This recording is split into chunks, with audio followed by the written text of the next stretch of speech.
a sweetheart. She's only 16 years old, guys, but she's coming up here to pour her heart out on the mic today.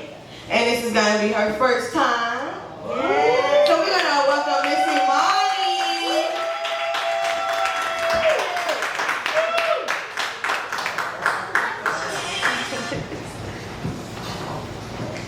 You need me to raise it up for you? Maybe.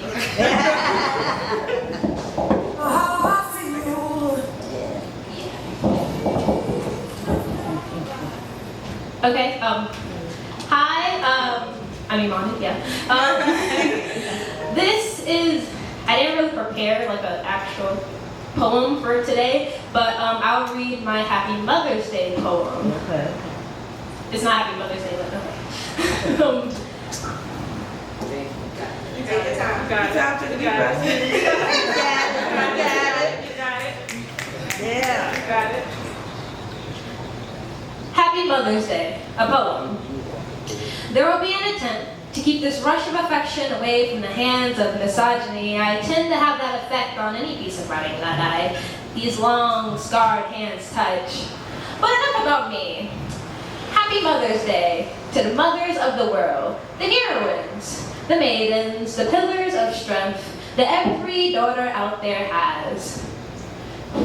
Happy Mother's Day to the sanctuaries, the figures of goddesses in peak frames. This is not a poem of grace or general praise. This poem is an apology. I am sorry to every mother out there that the world has turned against you. I am sorry, deeply, that the only way you can carry yourselves is the way that your backs are braced by your own hands. I am sorry, dearly, that you all are not my own mother and grandmother. My mother, a queen of her words, emotions pooling in her chest, unable to be pulled out properly. She is a woman of broken sorrows, a woman of curled parchment, a woman who knows that, hell no, I am not one of your little friends. She is a woman whose laugh is as precious as the gems of jewelry that she cannot keep found. My mother is the embodiment of love that has been killed and revived again and again. You cannot get rid of a lady's heart and expect it to stay buried. My grandmother, a warrior, a brave soul who looks people in the eyes, and I'm not doing this today. End scene, roller credits. Her door is closed. She is a woman who works, and you wouldn't guess what she comes home to do. She works. That is a virtue and sin of this family. We work, and again, you would never guess what we do when we get home. We work. My grandmother is a woman of worship, whose faith is pressed into the wood edges and curves of her bones. She has lived through hardships and beatings, and yet still she is here. You cannot beat a woman and expect her to stay down. Translation: you will not lay a hand on my mother and grandmother and expect them to lie, forever resting on the ground you put them on. So, happy Mother's Day to the women of my family who stood and continue to stay strong and unrelenting. Thank you for carrying your children. No matter those moments where you might have loosened your grips on them, no matter those moments where you forgot exactly where your children were in the wisp of the world's effect on them. Thank you for acting as our shield ever since you came out of that hospital bearing us. You might not understand it, this rush of words and praises and wishes, but this is an apology, a thank you, a warning that this is not yet over. But think of today as any other day. Think of Mother's Day as any other day. You are loved dearly every single day. Today is nothing but a normal evening wrapped in pretty silver bows, thrown in glitter. Today is just an accessory to the devotion you are given throughout the year. Thank you, mother and grandmother. Today, for acting as the bolted locks to our bodies, you are the protectors, the ladies who crack themselves to bear us. Thank you, for no amount of gratitude can show just how much we worship you. And happy Mother's Day.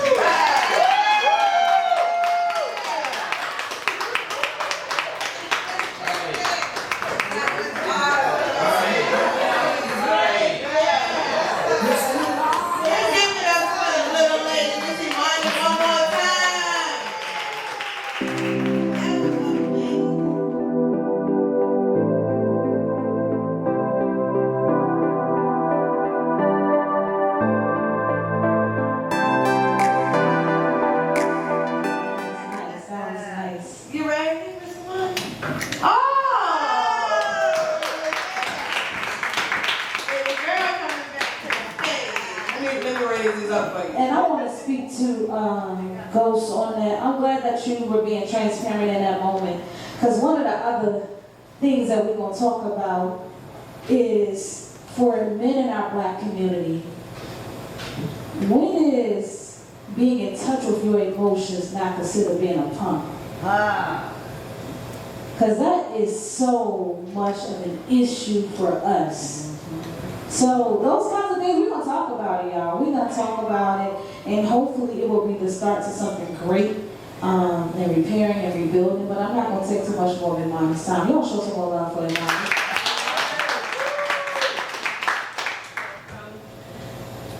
Not a warning, but these were made not as spoken words, but I'm up here, so I will be speaking them as spoken words. I have two.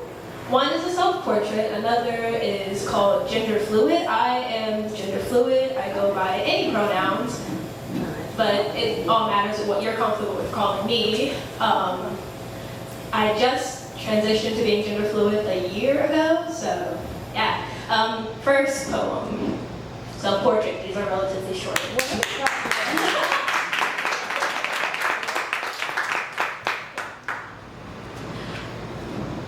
Mother told me what schools did not. The world hated me, we hated it.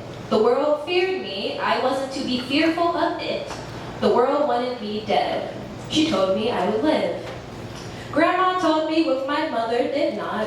My skin, a golden melanin, would blossom, bruises and wounds soon to fade into scars. My mind would age quicker than my body.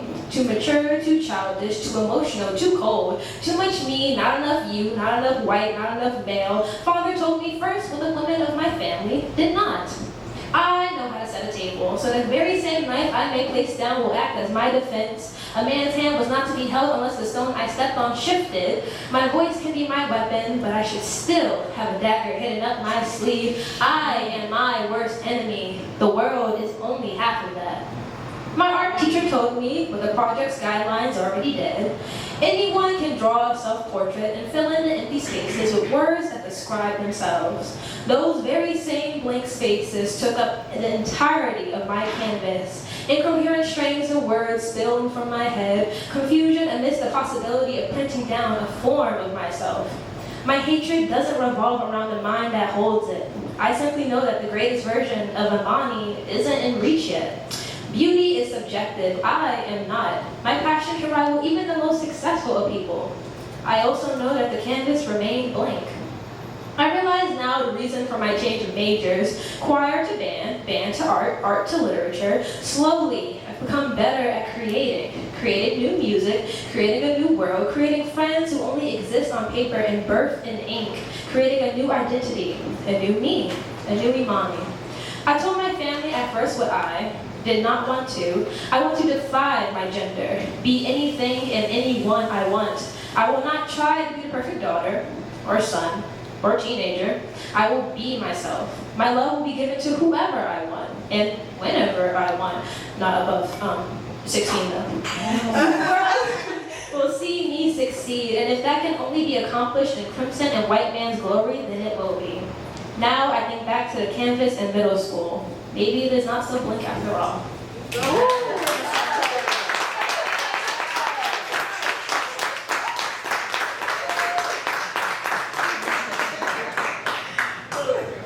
And now is the second one, gender fluid. I am a girl when I wake up. Nimble fingers tingling in my locks. I try to rise like those princesses do in the movies, stretching my arms in the air, forming my lips to allow a yawn to spill from them. It's fake though. I don't yawn like this. I never stretch before I rise. But this morning, I do it anyway. I try to imagine a head full of blonde hair instead of dark twist, attempting to grow into locks. It never works though. My reflection isn't anyone but me. I'm a boy when I get to class. Earbuds pressed into my ears, an expression temporary blank. When I do smile, it's brighter. My voice no longer has that hum it had earlier. It's deeper. I'm happy. My knuckles crack beneath my palm. I'm not ready to fight, but I can be. I will be. A hand rests in my pocket, the other always keeps my bag from toppling over my shoulder. I still step into the bathroom for females. I still feel my body growing beneath my gaze. I know I'm not a male. I wish I was. God, do I wish I was. I'm me when I close my front door. My bag falling onto the couch, my shoes kicked off in some corner of the room. I'm me now. I don't think of a head full of blonde hair or knuckles cracking beneath wisps of irrational anger.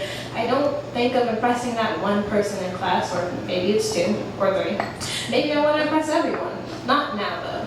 My walls shelter any tears that may fall from my eyes. Girls can cry. They're allowed to be weak and vulnerable and cowardly. They're fragile little things. Boys can't cry. They're the spine of this society. Tears are what people will use to drown them, right? I'm not a girl now, or a boy. I'm me. Am I still able to cry?